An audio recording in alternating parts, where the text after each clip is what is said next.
Hey, Who You Listen To podcast listeners. In today's episode of Who You Listening To, we are going to talk about how to live life to the fullest. Welcome back to the Who You Listen To podcast with your main man, Markey B. And today I have a special guest. Hi, I'm Hillary. And let's get into today's episode on Who You Listen To podcast. In our generation right now, what we're seeing is everyone and everything is so rushed. You know, like we're always hustling and bustling, and we have this grind culture now. Always trying to get to the next thing, trying to take advantage of the next opportunity, trying to, come up in our own workplace, just trying to get ahead, and we're not spending enough time being present. Like similar to what we were talking about the other day. Nowadays, we live in an influencer culture, right? And I know this a little bit more because I spend so much time on social media, on Instagram. And don't get me wrong, I love looking at influencers because they glorify their life. Their life looks pretty. They're going to all these travel destinations. They're eating at all these nice places. They're dressing up. Like, they're living the life that ultimately everyone wants to live. Right. But when you're in these moments and you're having these experiences, are they actually being present, or are they using these moments and these opportunities to create content? And it's kind of like, it seems like that's all seemingly what, I hate to say this term, like our generation, but that's what our generation has been reduced down to. It's been reduced down to content. It's been reduced down to, those experiences that we want to have, Right. instead of the ones that we're actually having. Well, it's crazy because, we talk about this podcast, a Who You Listen To podcast, but, really that's a very key factor in life, as we talked about plenty of times, the people we actually listen to. And so we talk about, this on this episode of, talking about possible, this word possible, that's a big word, just to put it into one possible. And we talk about the people that we're influenced by, and influencers and such things as that. It's how does that play a role in us even speeding up that for us?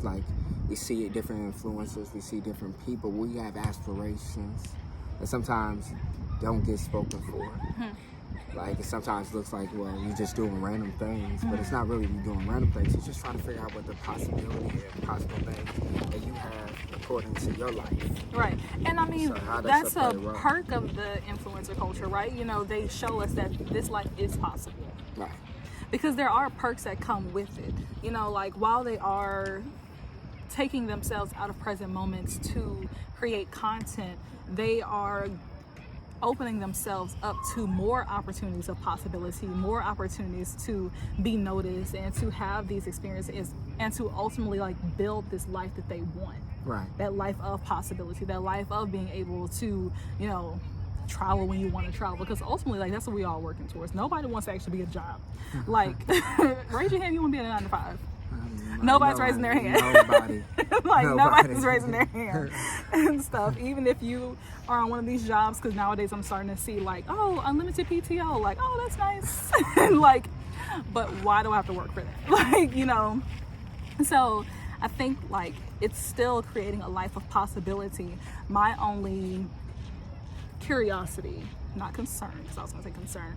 My only curiosity would be, in all of this life of possibility that you have, worked so hard to get to and to accomplish, are you actually being able to enjoy it? Right. Think about it, this for us, this is this big celebration week in South by Southwest. And you think about how many people are going to be just not experiencing all that at South by Southwest. They're going to be creating moments, but not really experiencing the moments. Or experience it through the lens of their camera or their phone. And that's what we was talking about with cameras, how, nowadays, our cameras and our phones, it's like everything. Right. And is that in a sense kind of like limiting us from like possibilities as well? Because like, how can you see what's really possible if your camera's just absorbing the experience? Like, Yeah. you're really not taking that time for reflection and how key reflection is. Or it's like creating the experience for others to enjoy. Like, oh, I'm gonna record myself at South by Southwest. I'm enjoying this concert. Like, it's my favorite artist. Oh my gosh, like, this is so fun. And like, I'm recording it the whole time. And yes, like, I'm getting some enjoyment out of it because like, I'm sure it's fun to create content. Like, you know, you have to be invested in some type of way. But like, how would the experience differ if you were all into it versus like just behind your camera screen? Yeah. I know, like, I forgot whose concert this was. I want to say Beyonce, but don't quote me on this. But you know, at a lot of concerts, they'll say like, "Oh, no cameras or phones allowed beyond this point." Now, I'm sure it's also because like they don't want you to capture the experience and other people watching. They don't have to feel the need to buy the concert tickets and stuff. But it's also too like being able to like take in the experience and truly experience it. That's what I've always told you about Beyonce concerts. You are not a Beyonce fan until you go to a Beyonce concert, because there is a certain way that this woman works and the experience that she creates that you don't want to miss it. Speak on it. You don't want to miss it. You don't want to see it from behind your camera phone or your lens. You want to see it for yourself. You want to be like, oh wow, like look at these graphics, look at her dancing, look at all these things. And so it's like, you know, that is why personally I feel it's so important to like live life outside of your camera screen. Well, we always talk about, like me and you, we always talk about this word called living, right? Like just living life, being present in life, not letting life just attack you. Like that's what happens sometimes. We can get into this cycle of just letting life just attack us, and we're not really like living and experiencing life. Right. It's like we out here at the park at Lady Bird Lake, and like we're experiencing it. We're soaking in the environment, we're soaking in like nature and the trees, we're soaking in the breeze, the people that are walking past. Like we're experiencing it all, been observing it all. We're living, Right. Like, but what happens is when the day starts, it's like, okay, it's morning. I got this, I got that. It's like it's no longer living. You start going through your to-do list. Like, oh, I gotta be at this place by this time. I want to accomplish this. I want to XYZ. You know, that's why some practice that I love that we've started doing is at the end of each day, we take that time to reflect on the things that we're grateful for. Yeah. And we like list like, oh, like the 3 things that we're grateful for that happened that day. Because what that does for us, I feel, or what it does for me personally, is it helps me to be more in the moment and during the day. Because I can easily like have a task list and aimlessly go about my day. Okay, well I know I gotta work. I got to go to lunch. I have to make sure I get this done. I gotta get this done. And like it, when you're not actually soaking in these moments, one, you're missing special moments that happen throughout the day, even if it's something small. You know, something that made you laugh, something that made you smile. Even if it's something small, you know, it's adding to your day. It's not just a day full of tasks and to-do lists. It's a day that, you know, has its ebbs and flows, its ups and downs, its high points, its low points, its kind of in-between points. But there's something at the end of each day that you can be grateful for. Right. And that comes from being present in your day, reflecting upon your day. And searching that out. Like, we talk about, like, it's cool to have an aim, right? It's cool to have an aim, Yeah. but we get in trouble when we start trying to plan, like, when we got to plan, like, this has to happen at 1 o'clock, this has to happen at, like, 2 o'clock, like, when we started planning like stuff out like that, we lose sight of the possibilities that the day actually has given us and has to bring and offer. Like, You better speak on it. I mean, it's so true. Like, it's easy to get in that say cycle. that. Like, it's so easy to get in that cycle because like the aim portion gets missed, because even as, you know, Christians are people that even know of the Bible talking about like write the vision and make it plain, right? And though it may tarry, it shall come to pass. And don't quote me on it, but like I'm paraphrasing in a sense, but that's what the scripture is talking about. And sometimes we even talked about like how that scripture gets taken out of context, right? Where it's like plan. And so in life, especially like in our 20s and the mid-20s, as some of our audience are, or even younger or older, like we feel like we have to plan.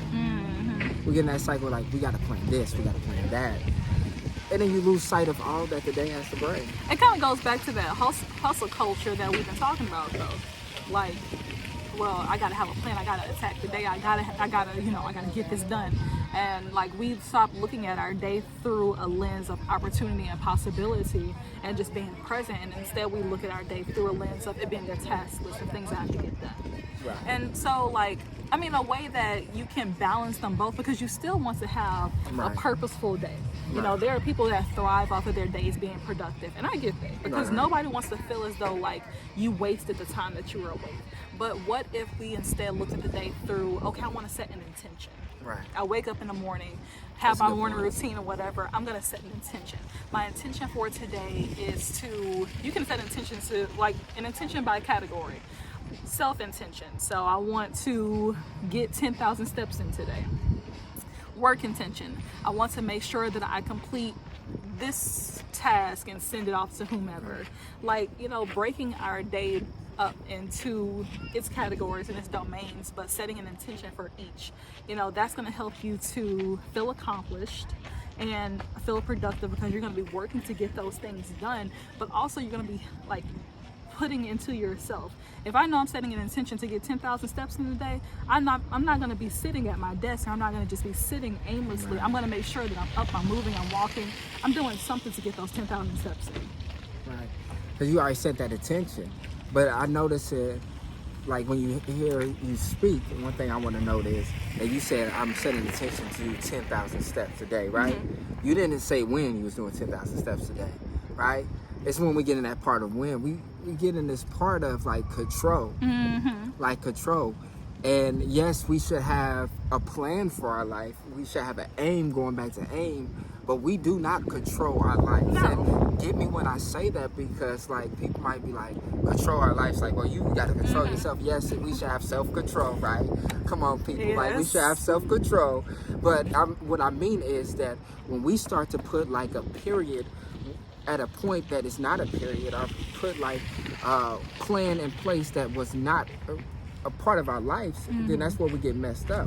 We should always have aim and let life be in such a way where it comes to pass. You just gotta be flexible with it. You gotta just be flexible with it. You gotta be open to a possibility. Like, you know, just going back onto the 10,000 step thing and using that. What if I was to limit myself and say, okay, well, I have to have 10,000 steps before 12 o'clock. So, like, before 12 o'clock, you hustling and bustling. 10,000 steps, baby, you gonna be doing a lot of pavement pounding and walking. And what happens throughout the day? What happens throughout the day? Life. Life happens throughout Somebody the day. call you. You attend to something. Got to go to the bank for something. Yes. Like, got to take care of this and that. And next thing you know, it's Son, 12 I'm o'clock. in a meeting. I can't get out and go get my 10,000 steps. I'm taking my calls. You know what? Right.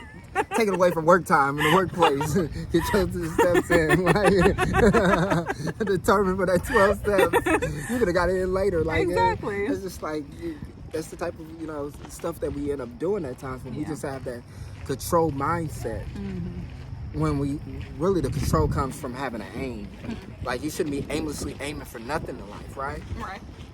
But you should not also be planning in such a way where you limit yourself. Because then you do not experience the possibilities of life. Right. And then you find yourself in a rut. We all can get in a rut, right? But when we get in a rut, most of the times it's because we're trying to control it. We're trying to control. We're not living at times. And that's what, like, really, in part, even with this episode of Possible, I've just noticed that as a generation, as a people, we're coming to a point where we're having a problem living. These gadgets are living through us. They living for us. Yeah, they living for us. Like, it's the craziest thing. They doing more living and updating. Think about the phones. It updates. We got all these updates, and we give our phone updates more grace than we give ourselves grace. Like, but it's constantly updating. And we'll allow our phones to update, but we won't update in life because we're not living. We're not living. So have you ever experienced a time in your life where you felt as though you were sticking more to the plan and forgetting the vision? And you kind of like took yourself out of living? Wow. I would say college. Freshman year of college, I got to a point where it was early on in the school year, being on campus, just like absorbing everything that was coming in my life. I mean, you have welcome freshmen, like, you know, that first gathering is like a party and everybody's celebrating. You got, if you're a part of any activity, I'm part of sports, I'm learning. And this, you know, I'm learning my team, my teammates, learning the coaches. And I wasn't living. Yeah. I was just letting life just come at me. And I mean, I had a plan to get up early in the morning. I started getting up like at 3 in the morning. Start working out, like, I started working up 3 in the morning because off a video I see, just transparency, like, because like attack the day, and you should have a morning routine. Don't get me wrong, you should have a morning routine, but you should not get up at 3 in the morning. Understand that you shouldn't get up at 3 in the morning and do one thing and then find yourself going back to sleep. Then that means that's not productive. Like, you need to find another routine. But I was doing those certain things to get up early in the morning and get my day started, and start getting with sports and getting with that time with myself as well. So, with that I'm sorry, time. excuse me. If you were starting your day at 3 a.m., what time were you ending your day? Ending my day? Well, it depends. Sometimes it was at 9, sometimes it was at 11. But see, you know this to be, I'm a night person, right? I'm a night owl. So I'm a night owl. So it's going to take me a little bit moment, in all transparency. Like, it's going to take me a moment to wake up. But one thing that's always helped me was, especially in college, was when I got to the weight room.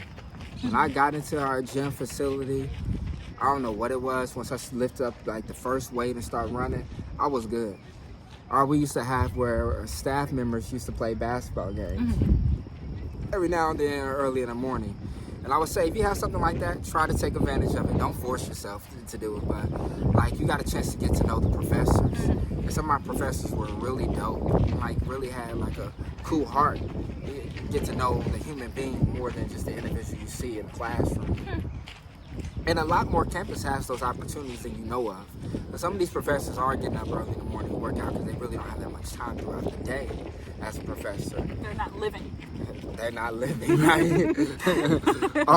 and they're living that's what they do in the morning. But for me, I had to find that balance. But going back to the point of saying, like, I wasn't living at the time. You know, I wasn't having my intentional time, even with God. Yeah, we oftentimes see that in college, though. Right. We often see that in college. Like, I'm thinking, you know, so I have 2 siblings that are in college, of course, as you know.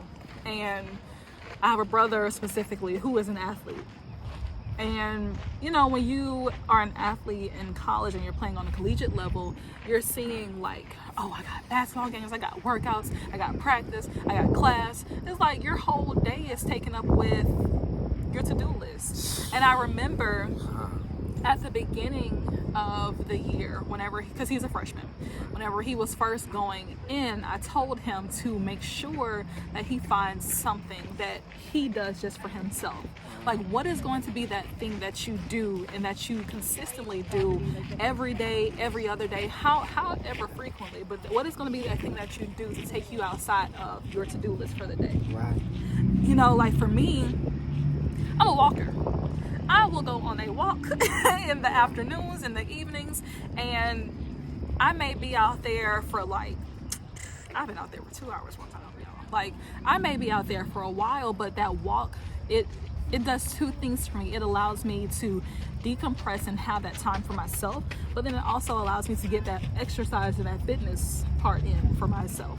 And so, you know, like, while I may have a busy day, I know I'm looking forward to that walk every evening, every day. Like, I'm looking forward to it because I'm like, that's what I'm doing for me.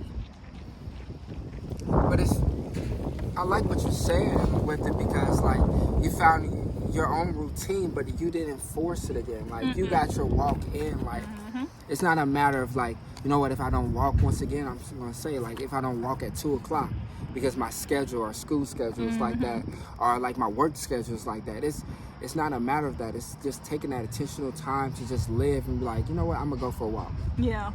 Like, I deserve a walk. Yeah. And even if I feel as though I don't deserve a walk, it's still setting aside that, like you said, intentional time for me. Right. Like, my life is more than just what I have to do. It's like about taking care of me and that balance. So you said that word earlier and stuff, and I totally agree with that. Like, finding that balance between what you have to do and taking care of yourself. Your day is more than just your to-do list. Like, live, find something for yourself that you enjoy doing, and like, go out, pursue it, and do it. What's your thing? What's that thing that you default to or that you do? For me, it's working out. It's working out or listening to music in the morning. Anytime I get a chance to really listen to music, it's like my reset, a recharge, if you want to say. Like, anytime I listen to music, I always have a purposeful track that I play. Like, for me, I either put on Chandler Moore, no plug to him. Right now, I've been on listening to Victor Thomas and like his inspirational music. Or I'll put on like an R&B track that's inspirational to me, like lifts me up. Or a nice rap that I like to put on, like it's nice rap? Right. I do like a nice rap, right? Ain't nothing wrong with it. But it's finding that intentional moment, like to have that empowering type of words that's been spoken into your life. Like, taking every moment to live. And like what we were talking about with that, it provides a balance. Like, life, I've learned, is all about balance. It's all about balance. When you get out of balance, like, you're gonna feel it. And that's one thing that my hope and goal for this podcast, especially with this episode, with who you listen to, is finding that balance, having people around you that's gonna balance you. Right? Because if you don't have people that's going to balance you, you're just going to be blowing with the wind. Yeah. And if you're blowing and swaying with the wind, then life is just hitting you upside your head. Right? And I think about it, we just talking about like freshman year. I recall this movie that's on Netflix. It's called Freshman Year. And like what it was talking about was this guy who was a freshman. All these different things happened in his freshman year. And it was pretty much what happened was that life was just hitting him upside the head. Like, he was allowing it to just happen to him. He wasn't allowing himself to live and be present in the moment. All these different things, such as the parties, such as the different groups to be a part of, or the frats or the sororities, like all these different things was just like hit him upside the head. Yeah. Instead of just like living. It's easy though. It's easy because we start associating that with living, and like our routines become a part of our lives. Like it becomes easy. Okay, well, I know I have class. I think as people, we look for routines and a sense of predictability because it makes going about our days a little easier. Right. It's like, we like consistency. No matter how much people say they don't. We like consistency. We like structure. Right. And stuff. But, it's like going back to what you said, that balance between finding that consistency and that structure in our routines, and then also, opening ourselves up to opportunities. Now, again, you want to balance it, because I have a few college stories where I had my consistent routines, i.e. class, and my friends would be like, girl, they have this going on in the quad, or girl, we going to lunch here. And I'd be like, what class? We going to lunch. We're going to lunch. We going to the quad. And so, like, while I was definitely having fun, because baby, let me tell you, college, if you're in college and you're watching this, make sure you go to class and you do your work. But see me, I lived, okay? I tell people, when I graduated from LSU, there was not a rock or a stone that was unturned. You know. That's all you need to know. That's all you need to know. But you want to make sure that you are taking those opportunities, like taking care of your responsibilities, but still, making time for fun and for yourself. Like my mom always told me growing up, like, do what you have to do so you can do what you want to do. And so take care of, the things that you need to take care of, especially if they are pressing and, important, and they should be taking priority. But also do the things that you want to do or that you need to do. Because while class is important and, work is important, it's okay to sometimes take that PTO. Yeah. And say, I'm going to take a mental health day. Your job not going to give it to you, so take one. And you don't even have to do nothing. You can just sleep in, You can go to lunch. You can go meet up with a friend. Y'all can coordinate PTO days. Like, girl, I'm gonna take off Wednesday. You take off Wednesday too, so we can go get our nails done. You know, like, we are so limited to the weekend. You know, it's crazy because like seriously, like most of the gatherings happen on the weekend. Like if somebody be like, hey, let's get together, it's most of the weekend. I don't know if that's like even a part of it. I don't want to say just like a college mindset, but like it's a mindset where like we can't hang until the weekends. Yeah, and by the time we can come back, but we are tired. I'm not trying to hang. Like, No. like period. It's just like too much going on to try to hang. But it's like finding those intentional moments. But if you're living, you find those intentional moments. Like you just live like, you know what? Hey man, you want to hang. Like it's very few people that I've noticed like that have those moments where like, you know what? It's like a day, like it's a Tuesday, Wednesday. It'd be like, hey, I got this gap of time, man. You just want to go on your sleep, get a fro-yo. Like just those intentional moments. It's not like you was just saying like, just, you know what? We're going to have this much time on the weekend. Because sometimes then we're forcing time. Yeah. And then we're forcing time and then we're doing too much in one day. It's like allocating your energy.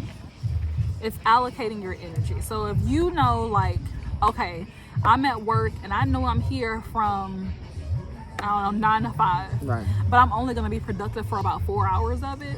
Like truly like energetically productive for 4 hours of it, then you find you a block of time within that 9 to 5 and you go hard for them 4 hours. I'm sending emails, I'm taking my meetings, I'm doing all of these things during that time.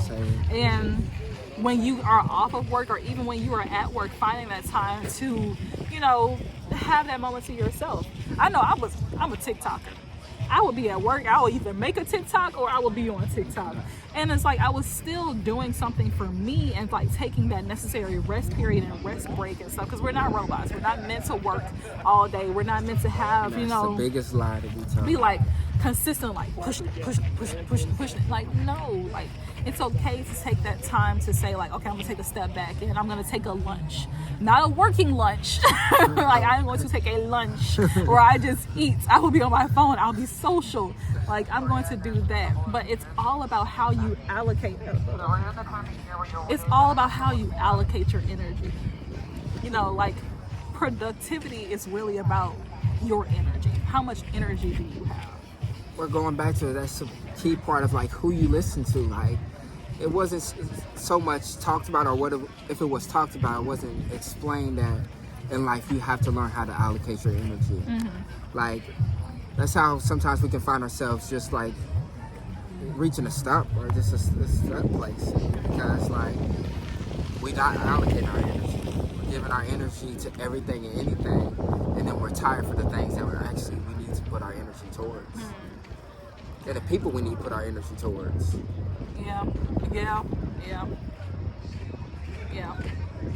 That's a good one. That's a really good one. So, let's leave the people with some advice then. Okay. In order to live, make the most out of their day, and to find that balance within their work life or whatever it is, to find that balance in their lives, what are the things that we should advise them to do? First, I can't say enough, dream. And listen to me when I say dream, like taking that time to rest and relax and dream. Like we get in trouble when we blame our dreams for why different things are not happening in our life. It's no problem dreaming. The problem is we're up while we're dreaming. See, why it's key that we rest while we dream is because we don't put stress to our dreams.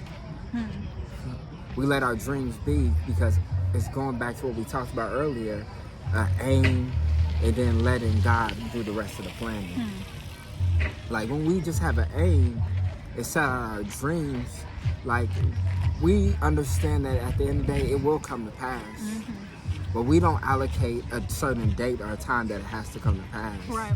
We let life lead us to when it comes to pass. Okay, that's a good one. Because so kind of like write the vision down, make it plain. Right. But instead of just writing it down, set an aim. Like that's where I'm starting to go with people is set an aim. We've always talked about write the vision down and make it plain. Set an aim and then let God make it plain. Because when you set your aim, you're already making it plain. I aim to get married one day. He gonna make it plain to find the person that you're gonna actually marry. He gonna set different opportunities up for you to meet that person, so you can get off those dating websites. He gonna make those opportunities up for you to have those opportunities. Like, just really letting life be life. Yeah. It's kind of like not trying to plan it. I would say another step or a helpful tip would be, after you have set your aim, after you have dreamt and you know, come up with a vision about what it is that you're ultimately trying to accomplish, set a daily intention. Set a daily intention that is going to help you get there. It's not a plan, it's an intention. Today I intend, if my aim or my vision or my goal is to be married, well, you got to be your best self in order to love somebody else, right?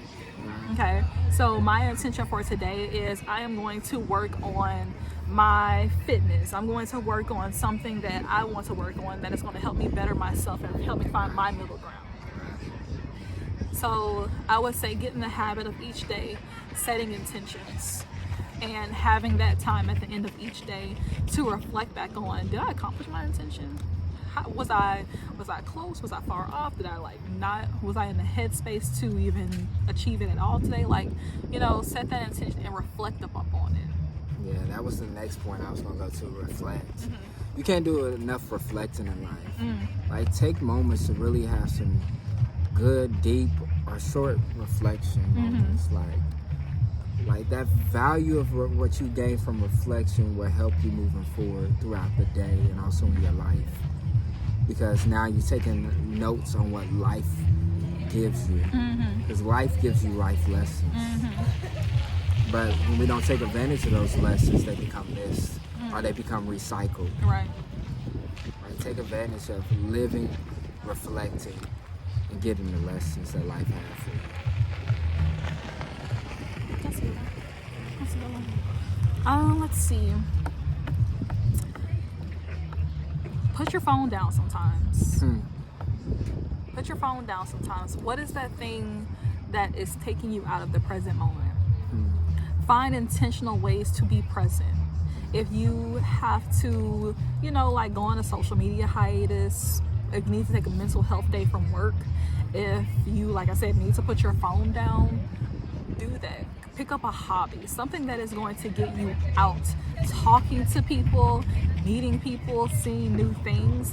Find something that is going to get you out and away from your phone, away from whatever vice it is that you've developed. Do something for you. I love that. It leads me to live with gratitude. I started where it doesn't have to be where you write it every day, but come up with your own morning thankfulness journal. The more gratitude you have, you realize a lot of great things are happening in your life. It keeps you in the present moment. It does. Because you find a silver lining in every single situation, even if it's a really sucky situation. It's not working in your favor. You didn't have a hard day at work. You didn't want to tell some people some words that are not so nice. You're still gonna find a silver. You're still going to find a silver lining in every situation. What does the Bible say? Count it all joy. Yeah, count it all joy. Count it all joy. There's going to be something that you gain from that situation. There's going to be a different perspective that you learn. You're going to walk away with a new skill or a new restraint. Something is going to happen and stuff. But count it all joy and find those moments and those things to be grateful for. I love that morning thankfulness. Because at times, even when we was looking at the Kanye documentary, that's gonna be another episode. Definitely be another episode for sure, in his own way. But it's we find it so easy to live other people's life and see what they should be thankful for, the silver lining in their story and stuff, and yet we don't even value our own story. We don't even value our family at times. If you come from a good family, this shout out to you. Come to a good family, start valuing it. Stop dumbing it down for people. Find a silver lining in your story. Right. Oh, it's okay. Oh, they you don't know what they actually like. If you come from a good family, your parents been married for over 30 years. Come on, you come from a good family, you dumbing it down. That's a part of your story. It's silver lining in everybody's story, like, and that's what makes our story so special.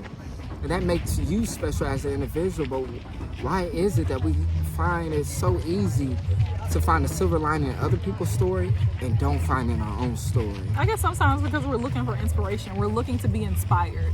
But, you know, one thing that I was told, or I probably saw on TikTok too, but something that I live by is romanticize your life.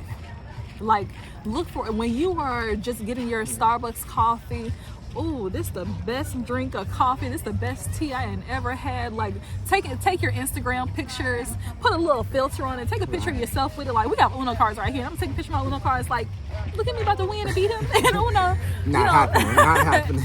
Anyway. But, like, find the time and find the space in your life to romanticize your life. And, like, really do it up. Like, you know, we look at other people's lives and documentaries and we're like, oh, I was so inspired. Okay, well, all they doing is romanticizing that person's life, because I'm telling you, whenever they was going through what they were going through, i.e. the Cayenne documentary, it wasn't glitz and glam. It probably wasn't easy to go to and go through and stuff, but we look at these things and we are romanticized by it. We are inspired by it. Do the same thing for your life. And sometimes, you know, it made me think about, sometimes that becomes the issue we can fall into if we're not careful, romanticizing somebody else's life and somebody else's story. Then in our ways of going and being ourselves, we're not, because we're trying to be them and we're not them.